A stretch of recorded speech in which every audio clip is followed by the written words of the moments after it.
Bonjour mesdames et messieurs et bienvenue à notre couverture spéciale Libre Média du forum annuel qui a eu lieu ici même à Londres au Excel Center de l'Alliance pour la citoyenneté responsable. Je suis votre animateur Francis Denis et je serai avec vous dans les 3 prochaines journées qui s'annoncent bien remplies. Ce matin, quelques conférences ont spécialement retenu l'attention de l'auditoire d'environ 4000 personnes.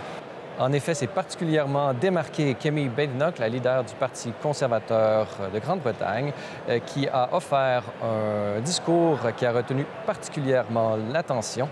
Elle a notamment mis l'accent sur la faiblesse de l'Occident et qui, en général, et également ici même en Angleterre et au Royaume-Uni, devait retrouver une fierté et ne plus faire preuve de faiblesse dans l'application des lois. Ensuite, par vidéoconférence, le speaker du Congrès américain, Mike Johnson, s'est également prononcé sur plusieurs sujets d'actualité. Il a également mis l'accent sur plusieurs éléments qui devraient attirer l'attention des conférenciers, en citant notamment Alexis de Tocqueville, qui décrivait déjà qu'il y a 2 siècles la présence d'un despotisme doux où les citoyens abandonnent progressivement leurs droits au nom de la sécurité et de la stabilité.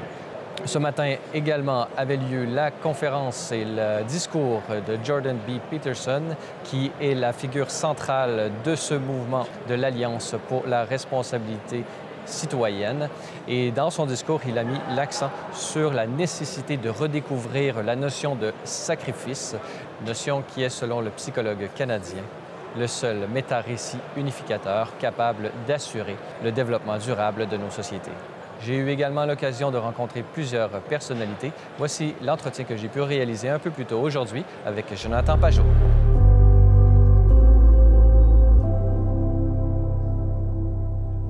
Alors, j'ai la joie d'être avec Jonathan Pajot. Jonathan, bonjour. Salut, c'est bon de te voir. Jonathan Pajot, bon, vous êtes un artiste, iconographe. Je ne sais pas, vous pourriez peut-être nous déployer un peu le nom exact de ce que vous faites, mais vous êtes également bien impliqué dans la conférence ARC et dans le mouvement ARC. Vous êtes un bon ami de Jordan Peterson aussi. Pouvez-vous nous présenter un peu qu'est-ce que c'est que ARC, la mission, l'intention et votre rôle dans cette organisation? Oui, ça, ARC, dans le fond, c'est surtout le désir de changer l'histoire, changer la façon dont on voit l'avenir, la façon dont on voit l'Occident, la façon dont on voit nos identités. On a vu depuis plusieurs décennies une sorte de presque une attitude anti-humaine qui s'est installée dans le discours, surtout dans le discours des extrêmes idéologiques. Puis ce que ARC veut faire, c'est remettre les choses à la bonne place, c'est-à-dire d'avoir, oui, un discours sur l'environnement, mais qui est pro-humain, d'avoir un discours qui est pro-famille, qui est vraiment pour la continuité de l'être humain qui peut réussir puis avoir une place pour vivre sa vie. Puis ultimement aussi, l'idée de comprendre comment il y a une certaine verticalité aussi à notre identité, qu'on doit être capable de reconnaître que notre identité vient de Dieu. Il y a des gens qui ne sont pas prêts à dire Dieu, mais au moins de comprendre qu'on n'est pas totalement les maîtres de notre identité, qu'on doit négocier notre identité avec quelque chose qui est vrai, on peut dire aussi les 3 transcendants de Platon, la beauté, la vérité et la bonté. La vérité. La vérité. Qu'est-ce que j'ai dit? Les 3 transcendantaux, mais je les avais en anglais dans ma tête, malheureusement. Puis là, je les ai quoi. Mais c'est ça. Alors, c'est ça le but de ARC. Il y a certaines institutions globalistes en ce moment qui sont vraiment une sorte d'élite qui est juste sur le bord d'être anti-humain. Puis on veut donner une histoire qui est beaucoup plus positive. Vous avez mentionné que les gens sont peut-être pas prêts à dire Dieu, mais en tout cas, ils l'ont entendu ce matin beaucoup. Comment est-ce que vous voyez un peu cette ouverture, là, habituellement en Occident et au Québec? Il y a des mouvements politiques ou des mouvements, disons, des philosophiques un peu là, qui essaient de percer, mais cette ouverture à la transcendance, c'est quelque chose de plus grand que nous, plus grand que le collectif, plus grand que le nous lui-même. C'est très difficile. Comment est-ce que vous expliquez que ça soit aussi populaire ici? Mais je pense que c'est la crise, hein. C'est-à-dire C'est-à-dire, à un moment donné, on voit la crise de nos sociétés, on voit la fragmentation. On voit la fragmentation aussi qui mène vers une tyrannie. On voit les deux qui se passent en même temps. Puis on cherche à comprendre c'est quoi notre identité. On s'est dit que d'avoir un confort matériel, que si tout le monde avait assez d'argent, que là, finalement, on vivrait des vies paisibles, mais en fait, c'est pas le cas. On est complètement attaqué par la dépression, on a des vagues de suicides, on a plein de situations où nos jeunes, ils savent pas où regarder, ils ont de l'anxiété, toutes sortes de problèmes psychologiques. Alors, c'est quoi le problème? Le problème, c'est qu'on n'arrive pas à savoir c'est quoi le but d'être un être humain, c'est dans quelle histoire qu'on doit participer. On cherche un endroit où se retrouver, puis on réalise qu'en fait, il y a vraiment une vérité verticale qui est nécessaire. C'est nécessaire pour le nous social. On l'a vu, par exemple, durant la COVID. Finalement, c'était étant donné qu'il n'y avait rien d'autre que, disons, la vie jouissive, la mort, disons, prochaine, qui était une éventualité. Maintenant, on le sait que ce ne l'était que pour une partie infinitésimale de la société, mais il y avait une peur de la mort qui a fait en sorte qu'on a tout fermé partout.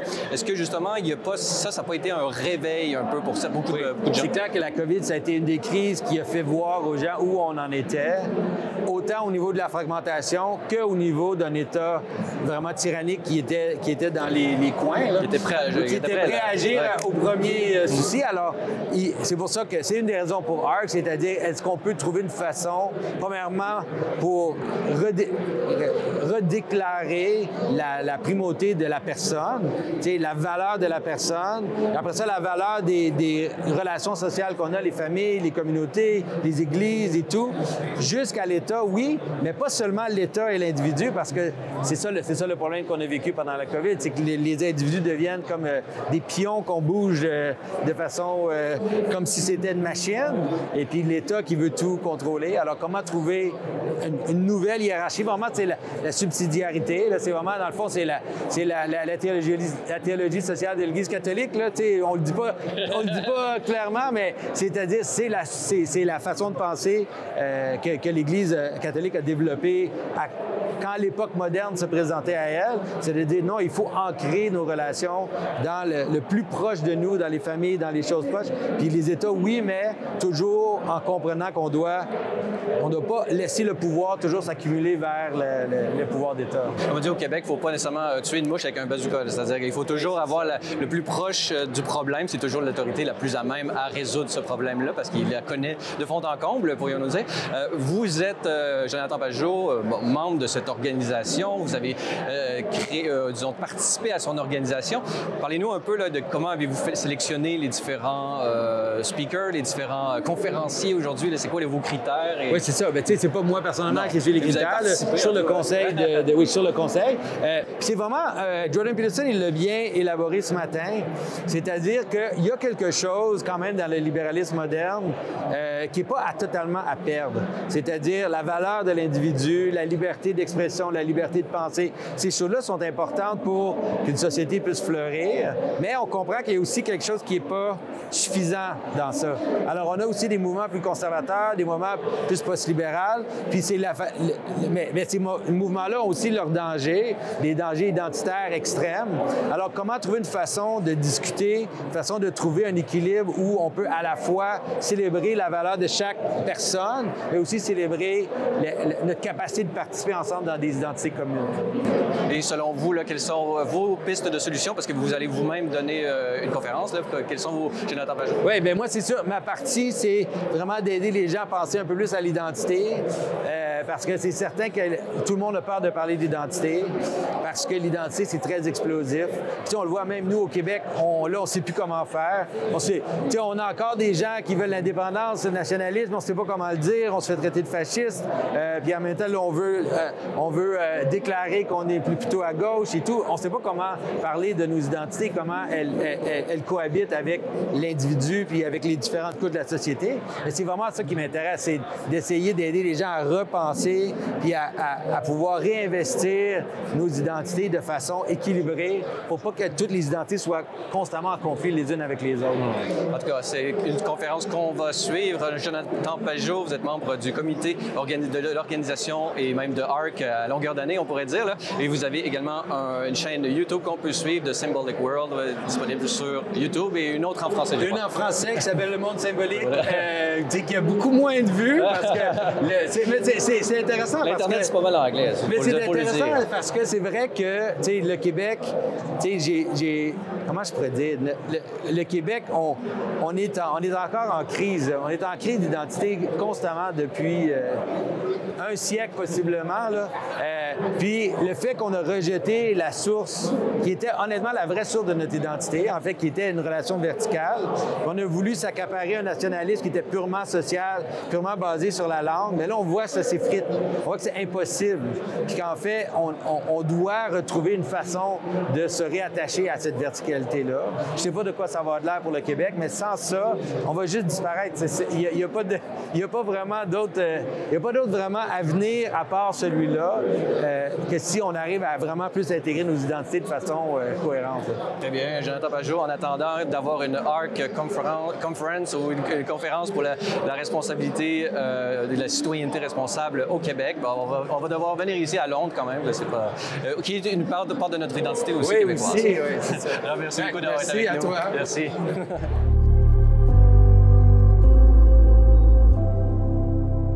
Parmi les conférenciers les plus attendus des 3 jours de conférence de l'Alliance pour la responsabilité citoyenne se trouve Björn Lomborg. Björn Lomborg est un auteur et un environnementaliste mondialement reconnu. Il est le président du consensus de Copenhague. Écoutez l'entrevue que j'ai pu réaliser un peu plus tôt aujourd'hui. So really what we're trying to do is to say, let's do smart stuff in the world. There's a lot of policies, not all of them are equally good. We use cost-benefit analysis to find out where do you spend a dollar and do the most good. Some things are great policies, some things are just terrible policies. Let's do the great ones first. Now, it so happens that a lot of the things that we're doing, especially in climate, not very effective. And so we're saying maybe those should not come first. It also happens that there are some amazing policies like dealing with tuberculosis or dealing with the educational crisis in the world or getting better knowledge of where do you actually own your stuff, so land tenure reform. Simple things that have a huge impact. So it's really about saying what we should do to make the world better is, of course, do the smart stuff first. On environment, obviously, a lot of people are very focused on saying we should do something about climate. Look, climate is a real problem, but the way it's been catastrophized, and we believe this is the only thing that matters, make us do a lot of bad policy, and we know this from economic analysis. We spend tons of money, literally trillions of dollars, to do almost no good in 100 years. That's a pretty poor way to help the world. So I agree with most people, and most people want to do good, but I agree with we should try to make the world better, but what we're pushing is to say, let's make sure we actually do stuff that works and don't just make us feel good. So I'm a member of the advisory board for ARC, and I really want to make sure that ARC is not just about making a conversation about how do we save humanity in sort of an abstract way, but also realizing these are very specific policies that we need to fix. And if we do them well, we can do so much more good. Lors de cette conférence, de nombreuses organisations européennes et françaises sont de la partie. J'ai eu l'occasion de m'entretenir avec Alice Cordy du collectif Nemesis. J'ai la joie d'être en compagnie d'Alice Cordy du collectif Nemesis. Pouvez-vous d'abord peut-être nous présenter un peu l'histoire de votre organisation et sa mission? Alors nous, on est une association de féministes dits de droite qui est née il y a 5 ans en France, à Paris exactement. Et l'objectif était justement de mettre en avant les nouvelles formes de violence dont sont victimes les Françaises, mais plus globalement les Européennes, notamment en Europe de l'Ouest, à savoir les nouvelles formes de violence liées notamment à l'immigration extra-européenne, liées à l'islam aussi également, et puis de dénoncer dénoncer aussi les violences faites aux femmes sans entrer non plus dans une guerre des sexes, hommes contre femmes, femmes contre hommes, chose qui est très mise en avant malheureusement par un féminisme de gauche qui fait beaucoup de mal. Donc nous on était là parce que on s'est lancé parce qu'on est une génération qui a été marquée par le harcèlement sexuel. Moi mes premiers harcèlements je les ai eus quand j'avais 12-13 ans, c'est arrivé à ma petite sœur qui était plus jeune que moi encore et c'est vrai que moi notre génération a été baignée là-dedans, mais on n'avait pas de réponse de la part des féministes parce qu'aujourd'hui les féministes majoritairement sont d'extrême gauche, elles sont pro-immigration et elles ne se rendent pas compte, ou alors elles le savent mais elles ne veulent pas lutter contre le fait qu'aujourd'hui l'immigration devient un véritable souci en termes de violence sur les femmes. Parlez-nous un peu de ce conservatisme et de ce féminisme. Comment arrivez-vous un peu à marier les deux, puisqu'on a toujours associé plutôt le féminisme au progressisme, tandis que, et là on peut peut-être se déplacer un petit peu, mais le conservatisme a toujours gardé une place importante pour les droits des femmes et tout ça, et on peut penser même à l'évolution de la société occidentale qui s'est faite justement en mettant la femme en avant, et encore plus la France, la patrie de la galanterie. Parlez-nous un peu comment est-ce que c'est difficile de s'imposer comme mouvement féministe, mais de droite ou conservateur aujourd'hui en France? En fait, c'est pas évident parce que la lutte contre les violences faites aux femmes, pour moi, elle devrait pas avoir de couleur politique. C'est-à-dire que tout le monde devrait lutter contre cela. Malheureusement, on se rend vite compte que aujourd'hui, l'extrême gauche utilise la cause féministe pour faire passer son agenda politique, en fait, en d'autres termes. Nous, on a décidé de ne pas se laisser faire. Par contre, en effet, c'est compliqué. Nous, dans le cadre de Némésis, on organise, par exemple, des happenings médiatiques où, par exemple, pendant les manifestations féministes, on a 2 grandes manifestations, c'est le 8 mars et le fin novembre, 28 novembre, organisées par un certain nombre d'assauts féministes. Nous, on vient avec nos propres revendications pour dénoncer les violences dont personne ne veut parler, parce qu'il y a un véritable tabou. Et généralement, ça se passe très mal. On a été victime de violences dans le cadre de ces manifestations. On a été victime de militants antifascistes qui, évidemment, se sont jetés sur nous. On a eu des filles à l'hôpital. On est maintenant obligé de faire ces happenings-là, entourés soit de policiers, soit d'un service de sécurité qu'on va payer. Donc on se rend compte qu'aujourd'hui, ça se passe très mal, évidemment, mais surtout qu'on dit tout le temps que la parole des femmes, elle est libérée. Oui, à condition qu'on ne dénonce pas quand l'agresseur est issu de l'immigration. Là, oui, la parole des femmes, elle est libérée. Mais dès que vous avez une parole qui sort de la bien-pensance féministe, et bien tout de suite, elle est clouée au pilori. C'est une expression française pour dire simplement que nous, on a eu un certain nombre de femmes qui ont été victimes de personnes issues de l'immigration, d'hommes migrants. Elles ont dénoncé leur agresseur en disant que c'était des migrants. Elles ont été traitées de racistes. C'est la double peine de femmes qui subissent des agressions sexuelles et qui, en plus, se font traiter de racistes derrière. Moi, je pense que ce système-là, il n'a pas vocation à durer très longtemps parce que la réalité l'emportera toujours sur l'idéologie. Mais comment expliquer ce 2 poids, 2 mesures? Comment expliquer que certaines féministes, peut-être de gauche, pourrions les qualifier ainsi, pour eux, la défense des droits des femmes et de leur sécurité n'est pas un bien absolu, mais qui est relatif, tout dépendant de qui fait ses actions. Ouais, bien sûr.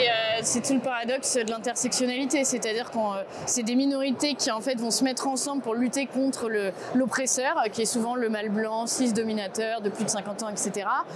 Donc entre femmes victimes de violences, on va s'allier avec des migrants qui seraient aussi victimes du système, etc. Et à ce titre, à la fin, on se retrouve avec des femmes qui vont parfois ne pas se rendre compte que les minorités qu'elles vont dénoncer peuvent devenir aussi des oppresseurs.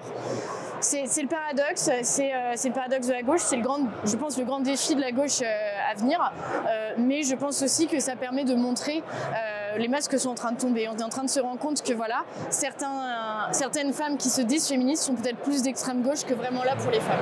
Ce matin, justement, il y a eu la leader du Parti conservateur anglais, Kemi Badenoch, qui s'est prononcée. Et justement, elle a parlé de cette faiblesse des institutions aujourd'hui qui n'arrivent pas justement, ce 2 poids 2 mesures, qui n'arrivent pas à s'imposer lorsque certains groupes fait des mauvaises actions. Mais elle, justement, elle dit, nous devons être fiers, nous devons justement appliquer la loi, peu importe, vraiment retrouver l'aspect, disons, la qualité d'être aveugle, c'est-à-dire que la justice s'applique, peu importe qui est le criminel. Comment est-ce que vous vous êtes senti rejoint par le discours de ce matin? C'était un discours extrêmement fort, d'autant venant d'une femme elle-même issue de l'immigration qui vient finalement nous donner une leçon. parce qu'elle elle ne baisse pas les yeux, parce qu'elle elle porte un discours extrêmement ferme et qui demande plus de justice, qui demande beaucoup plus de fermeté et beaucoup plus de fierté. La fierté nationale, c'est quelque chose qu'on l'en perd. Nous, en France, c'est le seul pays, j'ai l'impression, par exemple, où si on a un drapeau français accroché à notre fenêtre, on peut se faire traiter de raciste. C'est quelque chose qui est devenu fou, en fait. Et on se rend compte qu'on est face, par contre, à des peuples qui arrivent chez nous, qui arrivent en masse, qui sont très fiers de ce qu'ils sont, qui n'ont aucun scrupule vis-à-vis de leurs mœurs, vis-à-vis de leur nom, leur vision des droits de l'homme. Et nous, il va falloir aussi que face à ces gens-là, on soit extrêmement ferme, soit pour qu'ils aient envie de nous ressembler, soit pour qu'ils comprennent vite que c'est soit vous nous rejoignez, soit vous partez.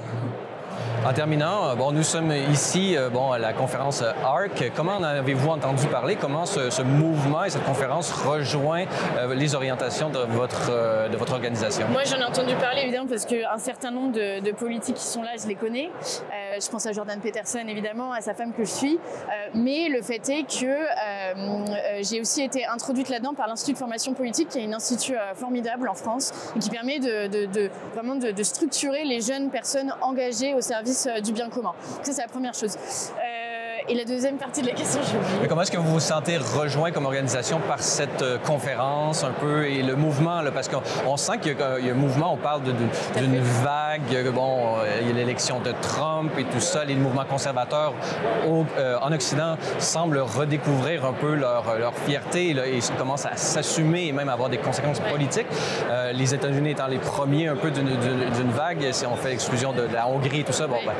Comment est-ce que vous voyez un peu cette conférence et le mouvement de Jordan Peterson qui voit justement comment refonder, il va vraiment aux fondamentaux de l'action politique conservatrice et comment l'Occident peut-il retrouver une relation saine envers son histoire? Force est de constater déjà qu'il y a énormément de jeunes qui sont présents de toute l'Europe, même des gens qui viennent d'autres pays, d'autres continents. Donc c'est assez intéressant de voir ça. Et je pense qu'il y a vraiment une jeunesse qui se lève. Jordan Peterson a eu des mots extrêmement forts sur le sens du sacrifice pour la nation et que c'est ça qui permet de faire société. Et je pense que c'est quelque chose qui nous parle beaucoup parce qu'au sein de notre association, par exemple, nous on a vraiment sacrifié beaucoup de choses pour une cause qui est supérieure à nous finalement. J'ai l'impression que beaucoup de jeunes aujourd'hui ressentent ce besoin de se réapproprier la société, de se réapproprier leur civilisation. Et je pense que c'est un courant qui ne va pas s'arrêter, qui va ne faire que s'amplifier. Je trouve que c'est très intéressant parce que longtemps on a dit que la jeunesse était à gauche. Je pense que c'est quelque chose qui est en train de devenir faux et qu'on se rend bien compte qu'aujourd'hui il y a une jeunesse qui est extrêmement fière de ce qu'elle est, qui est extrêmement fière de ses valeurs, de sa civilisation et qui aujourd'hui va le porter ce que nos ancêtres n'ont pas forcément fait aussi bien. Très bien, alors merci beaucoup pour cette entrevue et bonne conférence à vous. Merci beaucoup à vous. Parmi les personnalités canadiennes présentes comme participants était également le consultant en politique nationale Christopher Mon. Pour Christopher, la présence ici même de la communauté canadienne en général était très importante.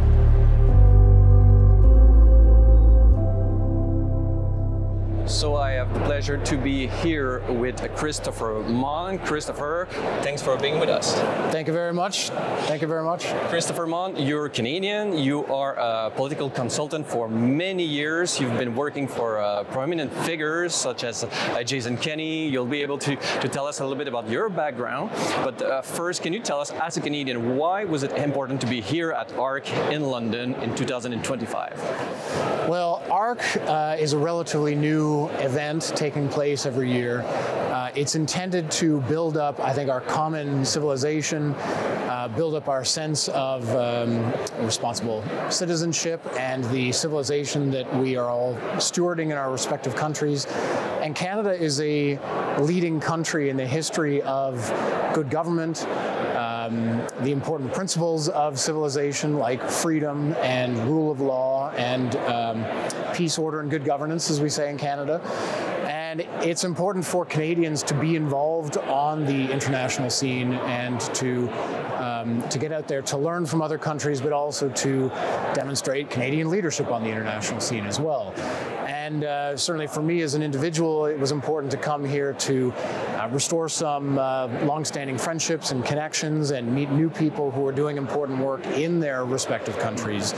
And so we can see what everybody's working on, what everybody's doing, and to, I think, take take inspiration from each other and restore our hope. Because I think as you look around the world, each country is dealing with different challenges, and we're all trying to respond to our common challenges in ways that befit our respective countries.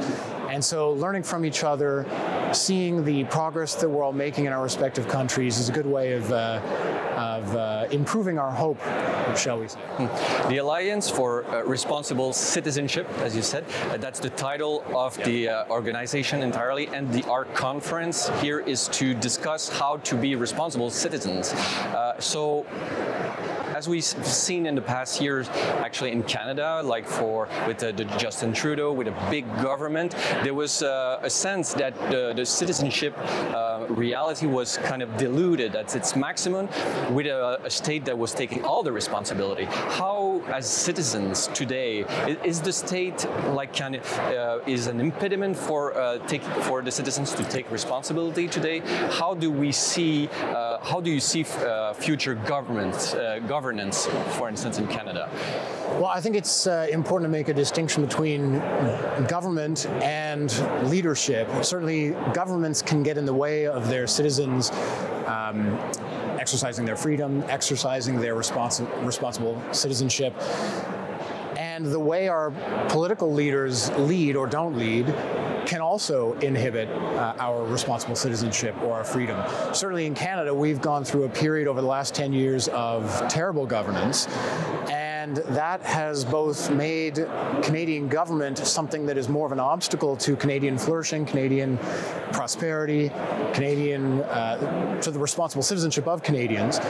But the particular character of the leadership that we've been suffering under over the last 10 years, it's not really leadership at all.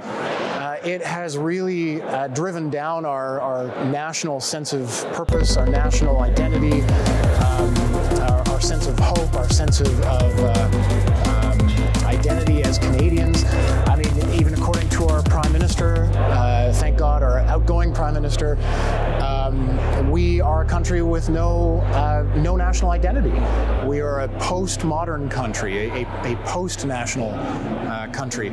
And what that does is that depresses our sense of natural patriotism, our sense of natural national pride.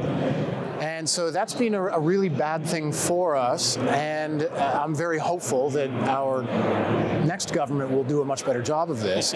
But it's something that all countries have to deal with in their own ways. And so each country kind of has to learn that in their own way, in accordance with their own customs, their own tradition, their own culture. And we're doing that in Canada. So finally, can you tell us, you are here, what are you expecting? Why were you here in the first place? Like to see which speech are you looking forward to? Well, there's a lot of leaders here from all over the world, from all over the Anglosphere, from the United States, from Canada, from Australia, certainly from Britain. We're about to hear some British political leaders in a few moments. I'm here to hear what they all have to say, but also to just catch up with old friends and hear what's going on kind of under the radar as well. And I think it's just important to maintain these personal connections. So, Christopher Mon, have a nice conference, and we wish you the best for the future. Merci beaucoup, Francis. Ça fait plaisir. Thank you.